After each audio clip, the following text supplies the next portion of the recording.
Hi, this is Warren Throckmorton. I'm the host and producer of the podcast series Telling Jefferson Lies. When I ended the series, I mentioned that I would be bringing out some bonus episodes. This is one of those episodes. Today I want to feature a new book that is coming out this week. It's Scott Coley's book, Ministers of Propaganda, Truth, Power, and the Ideology of the Religious Right. Now, Scott was a guest, an interviewee on the podcast. I'm going to just take a couple of clips from his interview that I did with Scott to highlight what's in his book and hope to point you in that direction. So let me just read a little bit from the back of the book. Scott Coley trains a critical eye on the fusion of evangelicalism and right-wing politics and ministers of propaganda. This timely volume unravels rhetoric and biblical proof texting that support Christo-authoritarianism, an ideology that presses Christian theology into the service of authoritarian politics. Coley's historically informed arguments unsettles evangelical orthodoxy on issues like creation science or female leadership, convictions not as unchanging as powerful religious leaders would have us believe. Coley explains that we buy into propaganda because of motivated reasoning, and when we are motivated by perceived self-interest, the Christian message is easily corrupted. But if we recover Jesus' commandment to love our neighbors as ourselves, right-wing propaganda will lose its power.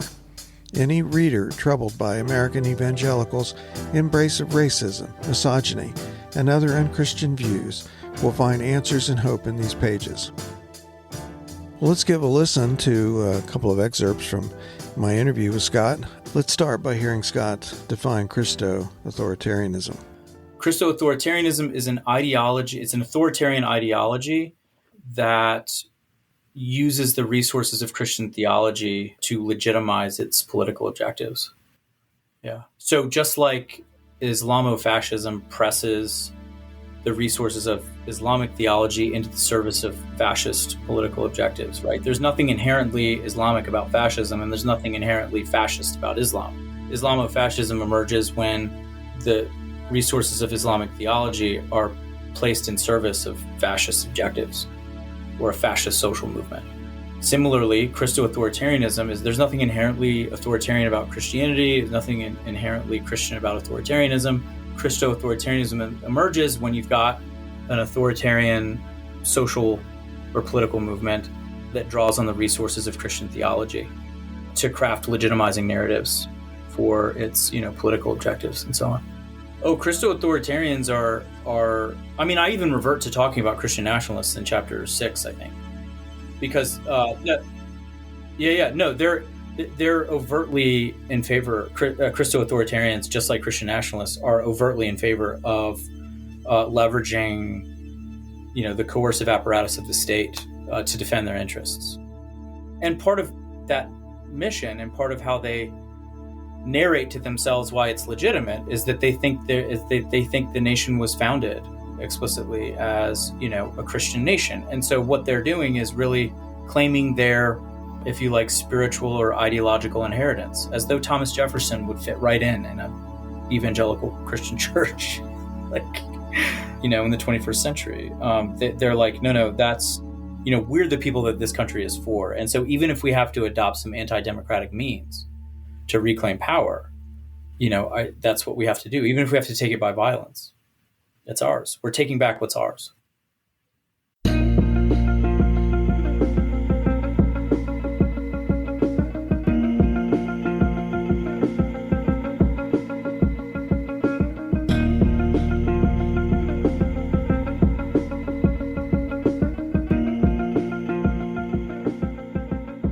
Later in the interview, I asked Scott what the answer was.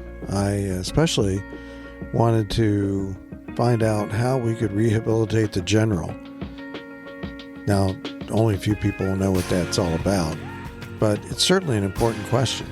How can we overcome Christian nationalism? What is the alternative to Christian nationalism? When you read Scott's book, you get a strong sense of his commitment to justice. That's where we'll finish up this brief segment today? Well, I have to say that I'm not hugely optimistic about our prospects for overcoming this authoritarian populist movement. But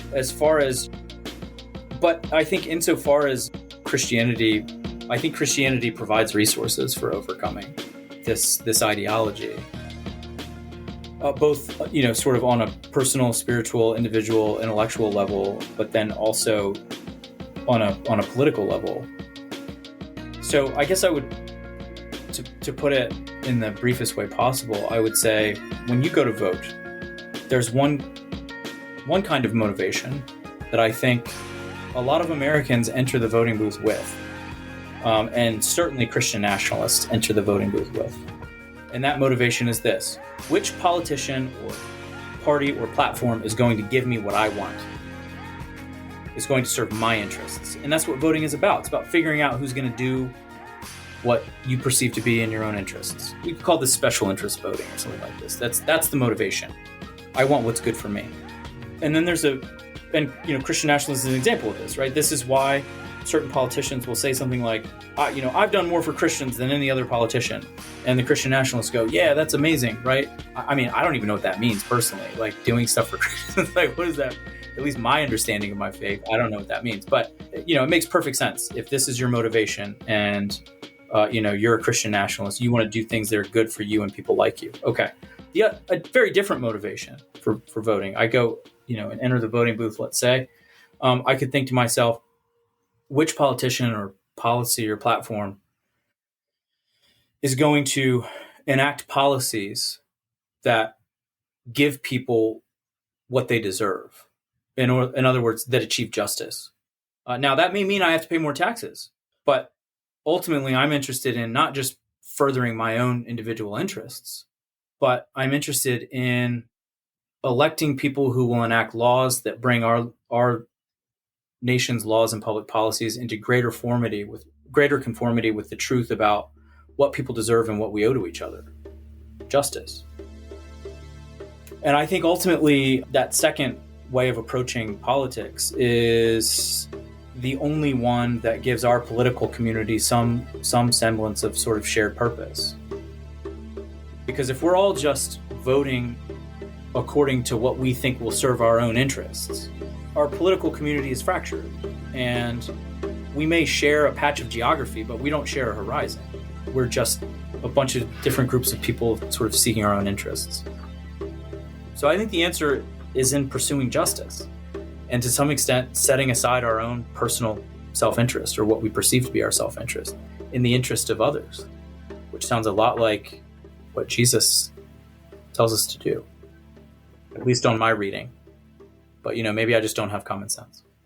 The book again by Scott Coley is Ministers of Propaganda, Truth, Power, and the Ideology of the Religious Right. It's published by Eardsman, and it's out this week. If this is your first episode of Telling Jefferson Lies, well, you've got a lot to catch up on.